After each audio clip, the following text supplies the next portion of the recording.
शील प्रभुपाद की जय, गुरु गौरांग की जय। कल के सत्र में हमने सुना था गोविंद किस प्रकार से अपने गुरु महाराज श्री शैलपूर्ण के आदेशानुसार रामानुजाचार्य की सेवा करते हैं और रामानुजाचार्य को जो भी चाहिए होता है उससे पहले ही गोविंद वह वस्तु उनको ला कर देते हैं। इसका अर्थ होता है कि शिष्य बहुत निपुण है, बहुत मेधावी है, जिससे वह गुरु की इच्छा को जानता है और गुरु की इच्छा को पूर्ण करने में समर्थ बन जाता है। तो जब ये सेवा भाव रामानुजाचार्य के अन्य शिष्य गोविंद में देखते हैं तो वे गोविंद की प्रशंसा करते हैं, गुणगान करते हैं कि आपके अंदर बहुत अच्छे गुण हैं, आप अपने गुरु महाराज की सेवा बहुत अच्छे से करते हैं, या उनको जो कुछ भी चाहिए होता है उससे पहले ही आप उनको ला कर दे देते हैं।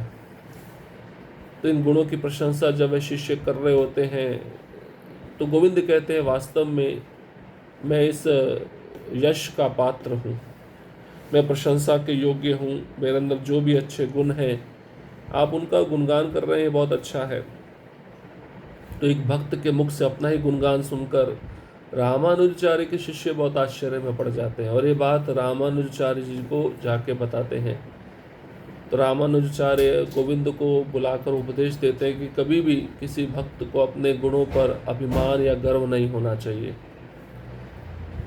अब जब उनसे पूछा जाता है ऐसा अभिमान, ऐसा गर्व आप में क्यों आया, तो वह कहते हैं, गुरु महाराज ये गुण जो है आपके द्वारा ही आए हैं, तो इन गुणों की जो प्रशंसा हो रही है जो मेरे अंदर है वास्तव में आपकी ही प्रशंसा है, आपका ही गुणगान है। तो मैं गुणगान ये प्रशंसा आपको प्रदान कर रहा हूँ, आपके चरणों में अर्पण कर रहा हूँ। इस भाव को देखकर रामानुजाचार्य बहुत प्रसन्न होते हैं। इसके पश्चात एक और दृश्य रामानुजाचार्य देखते हैं जब उनके शिष्य आकर उनको बताते हैं कि गोविंद एक वेश्या के घर के द्वार के बाहर बैठा है, अपनी पूजा पाठ, अपने नित्य कर्म, अपनी साधना आदि को छोड़कर। अब रामानुजाचार्य पुनः गोविंद को बुलाते हैं और ऐसा पूछते हैं कि तुम ऐसा क्यों कर रहे हो, समाज अगर देखेगा, समाज के लोग देखेंगे, तुम्हारे बारे में बुराई करेंगे, तुम्हारा उपहास करेंगे। तो गोविंद उत्तर देते हैं कि जब मैं उस रास्ते से गुजर रहा था तो वेश्या के घर से रामायण का पाठ हो रहा था, रामायण की चौपाइयाँ गाई जा रही थी, रामायण की कथा कही जा रही थी, उसको मैं सुनने के लिए बहुत आतुर हो गया, मैं अपने को रोक नहीं पाया। और उस वेश्या के मुख से जो रामचंद्र की लीलाएं उसके मोहित आवाज़ से निकल रही थी, उसको सुनने के लिए मैं बहुत आतुर हो गया था, इसलिए मैं वहाँ पर रुक कर उस कथा को सुन रहा था, अपने नित्य कर्मों की उपेक्षा करके। इस तरह से गोविंद की जो सादगी है, उनका जो स्वाभाविक भक्ति है, ये जानकर रामानुजाचार्य और उनके शिष्य बहुत आश्चर्य से भर गए। अब इन्हीं भक्ति भाव को देखकर रामानुजाचार्य चाहते हैं कि गोविंद संन्यास ग्रहण करे। गोविंद किस प्रकार से संन्यास ग्रहण करते हैं उसके विषय में आज हम श्रवण करेंगे। कुछ दिनों बाद गोविंद की माँ दीप्तिमती रामानुजाचार्य के पास आई। मेरा पुत्र, उसने कहा, गोविंद की पत्नी अब बड़ी हो गई है और गर्भ धारण करने के लिए उपयुक्त उम्र की है, कृपया उसे हमारे परिवार को आगे बढ़ाने के लिए अपना कर्तव्य निभाने के लिए कहें, क्योंकि वह मेरी बात नहीं सुनेगा। इससे पहले जब मैंने उससे इस विषय में बात की, उसने मुझसे कहा, जब मैं यतिराज की सेवा पूरी कर चुका हूँगा और कुछ खाली समय होगा तो तुम मेरी पत्नी को मेरे पास ला सकती हो। लेकिन आज तक उनके पास कभी भी खाली समय नहीं रहा, हमेशा उनकी सेवा में लीन रहते थे। अब गोविंद की जो माँ है दीप्तिमती, वे रामानुजाचार्य के पास में आती हैं और निवेदन करती हैं कि जो बचपन में गोविंद का विवाह जिस लड़की से किया गया था वह अब बड़ी हो गई है और गर्भ धारण करने के लिए उपयुक्त उसकी उम्र हो चुकी है, कृपया गोविंद को कहिए कि अपना कर्तव्य निभाए, विवाह करे, क्योंकि वह मेरी बात नहीं सुनेगा, वह आपकी बात सुनेगा। इसलिए उसको बोलिए कि अपना कर्तव्य निभाए, जिम्मेदारी निभाए, जीवन में आगे बढ़े, उसको आपकी सेवा के अतिरिक्त और कुछ सूझता ही नहीं है। ऐसा गोविंद की माँ दीप्तिमती रामानुजाचार्य को कह रही है। और जब भी मैं उससे कहती हूँ कि तुम आगे बढ़ो और अपना जिम्मेदारी निभाओ, तो वह कहता है कि रामानुजाचार्य की जो सेवा है, जब मैं वह सेवा पूरी कर लूँगा तब मैं अपनी पत्नी को समय दे पाऊँगा। लेकिन आज तक उसकी सेवा कभी समाप्त नहीं हुई, वह हमेशा आपकी सेवा में लीन रहता है। इसलिए आप ही कहिए, आप ही समझाइए। रामानुज ने तब गोविंद को बुलाया और उन्हें निर्देश दिया कि एक गृहस्थ के रूप में यह उनका कर्तव्य था कि वे बच्चे उत्पन्न करें जिन्हें शुद्ध भक्तों के रूप में प्रशिक्षित किया जा सके, और फिर अपनी पत्नी के साथ रहे और एक परिवार का पालन पोषण करे। गोविंद ने हमेशा की तरह अपने चचेरे भाई के आदेश को स्वीकार कर लिया और उनके निर्देशों का पालन करने के लिए चले गए। अब रामानुजाचार्य अपने माता की जो बहन है दीप्तिमती, उसकी बात को टाल नहीं सकते थे। जब अपनी मौसी के मुख से सुना कि वो चाहती है कि उनका पुत्र गोविंद जिम्मेदारी निभाए, कर्तव्य निभाए, तो इसको सुनकर रामानुजाचार्य ने गोविंद को बुलाया और निर्देश दिया कि एक गृहस्थ बनो, अपने कर्तव्य निभाओ, संतान उत्पन्न करो और संतान को भक्त बनने का प्रशिक्षण दो, और फिर अपनी पत्नी के साथ रहो। इस तरह परिवार का पालन पोषण करो। तो इस बात को जब गोविंद सुने अपने चचेरे भाई के मुख से कि मुझे गृहस्थ आश्रम में रहकर संतान उत्पत्ति करनी है, उनको शुद्ध भक्त बनाना है, उनको शुद्ध भक्ति का प्रशिक्षण देना है, परिवार का पालन पोषण करना है, पत्नी के साथ रहना है, इन आदेशों को सुनकर वह स्वीकार कर लिए और निर्देशों का पालन करने के लिए वे चले भी गए। इतने समर्पित थे अपने गुरु रामानुजाचार्य के प्रति गोविंद। हालांकि कुछ दिनों बाद रामानुज की मौसी फिर से उनके पास आई। उन्होंने शिकायत की कि गोविंद ने अभी भी गृहस्थ का जीवन नहीं अपनाया है। जब उन्हें यतिराज के सामने आने के लिए बुलाया गया तो गोविंद ने स्थिति स्पष्ट की, हे गुरुदेव, आपने मुझे प्रकृति के निम्न गुणों से अपने मन को शुद्ध करने और फिर अपनी पत्नी के साथ रहने और बच्चे को जन्म देने का निर्देश दिया। हालांकि मुझे लगता है कि जब तक भगवान के प्रति मेरी भक्ति पूरी तरह से शुद्ध होती है तो मैं पारिवारिक जीवन के बारे में या बच्चे पैदा करने के विषय में सोच भी नहीं सकता। इसलिए अब मेरे लिए आपके निर्देशों का पालन करना बहुत मुश्किल हो गया है। अब कुछ दिन बीते। रामानुजाचार्य के कहने के अनुसार गोविंद चले तो गए गृहस्थ आश्रम में। फिर रामानुजाचार्य की मौसी आती है और उनसे शिकायत करती है कि गोविंद अभी भी गृहस्थ जीवन का जो पालन है ठीक से नहीं कर रहा है।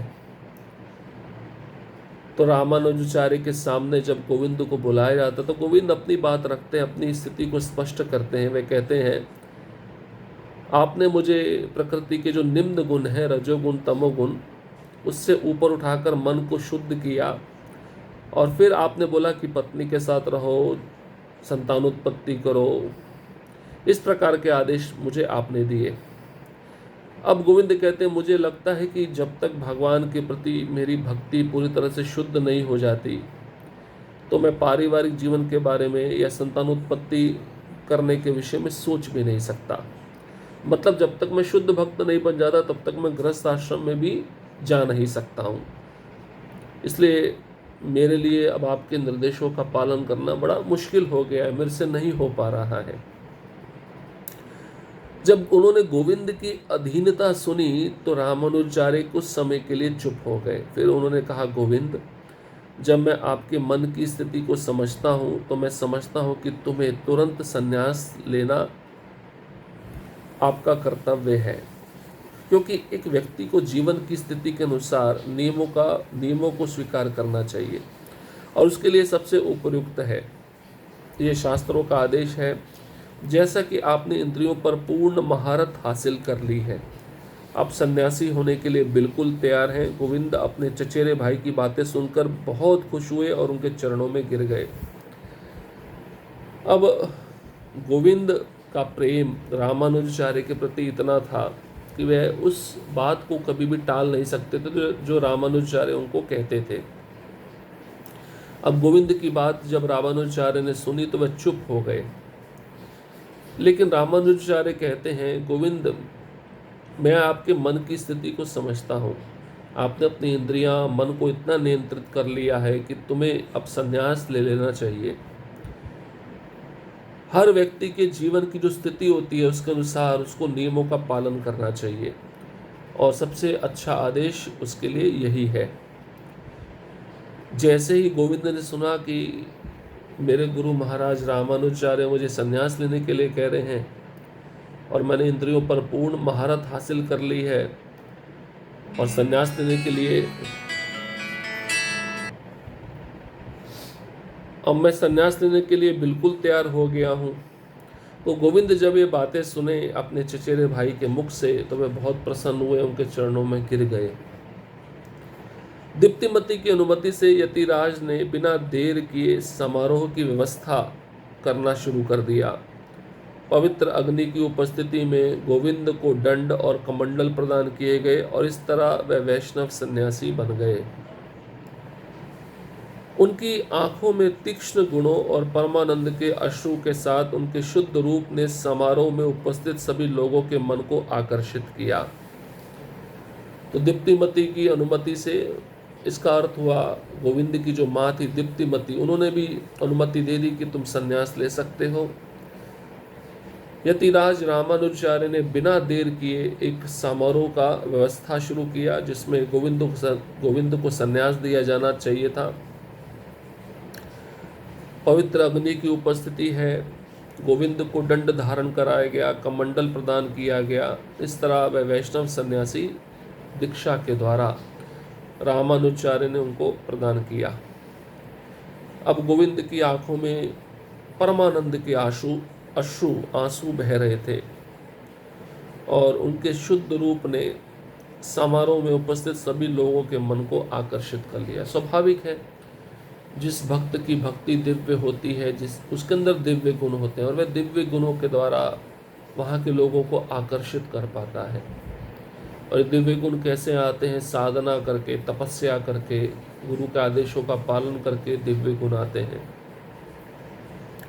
तो समारोह में जितने भी लोग आए थे गोविंद के संन्यास दीक्षा को देखने के लिए, सब गोविंद के वैष्णव गुणों से प्रभावित हो गए, आकर्षित हो गए। बड़े स्नेह से यतिराज ने अपने चचेरे भाई को मननाथ नाम दिया, जिसका अर्थ है मन का नियंत्रक।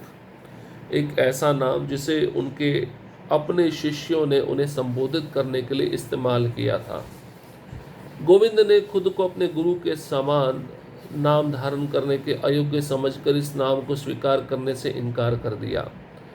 इसलिए रामानुज ने इसका तमिल समकक्ष एम्परुमानन या संक्षेप में एम्बर में अनुवाद किया।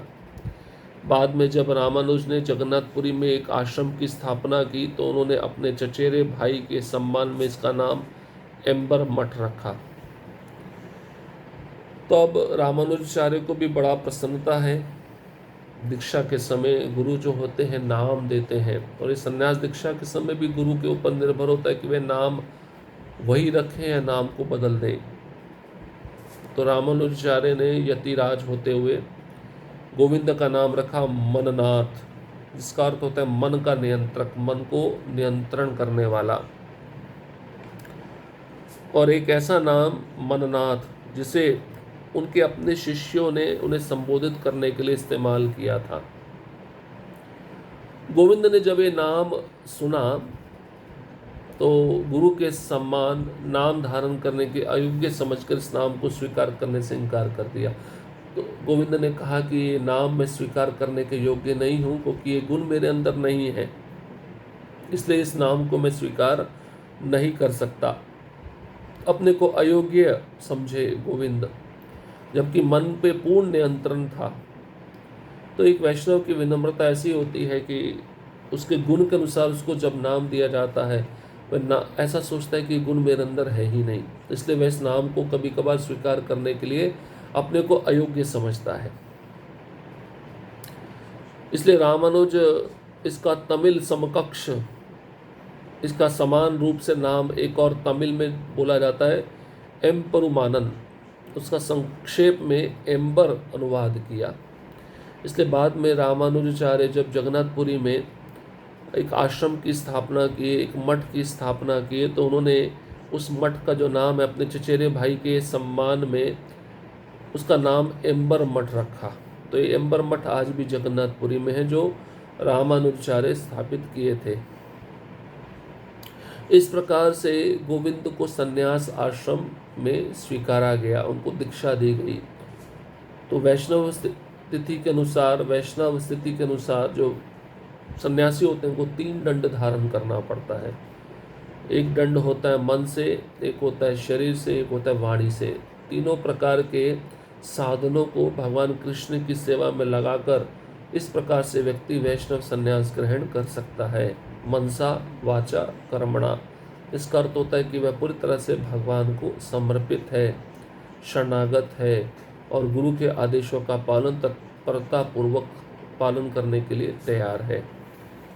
अब संन्यास ग्रहण कर लिए, सन्यासी का अर्थ होता है यात्रा करना, प्रचार करना, क्योंकि सन्यासी एक जगह पे 3 दिन से अधिक नहीं रुक सकता। तो अब गोविंद अपने गुरु के आदेशानुसार कश्मीर की यात्रा प्रारंभ करेंगे। या तो फिर रामानुजाचार्य चाहेंगे कि गोविंद इन जगहों पे जाकर कृष्ण भक्ति का प्रचार करे, वैष्णव सिद्धांतों का प्रचार करे, तब कश्मीर की यात्रा प्रारंभ होगी। उनको कहाँ भेजा गया, उन्होंने किस प्रकार से प्रचार करना प्रारंभ किया, इसको हम अगले सत्र में श्रवण करेंगे। हरे कृष्ण कृष्ण कृष्ण हरे हरे, हरे राम राम राम हरे हरे। श्रील प्रभुपाद की जय, गुरु गौरांग की जय।